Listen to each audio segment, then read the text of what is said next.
That was a green and white Forest Service pickup.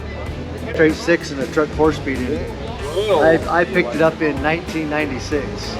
I was storing a race car at my buddy's house, and he had this truck. And I always told him if I want to sell it, I'd like first dibs, so he gave it to me for $300 in an old car trailer. Since then, I've been transforming. We started in 01 doing the paint.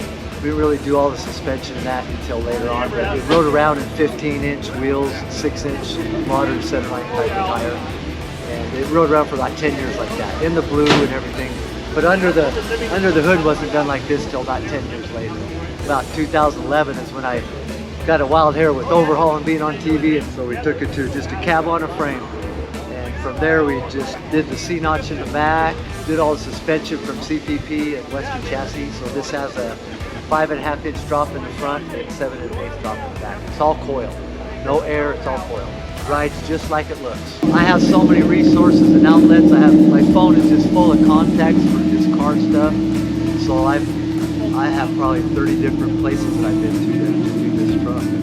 Every piece of part is somewhere different, over the years. It wasn't all done at one time, but as far as to a young fella, I just say, go to car shows, go talk to these older guys that have them, because they're the most knowledgeable. And the only way they're going to pass it on is if we bring that younger crowd in and make them car guys like we are, and keep it going, the hobby going.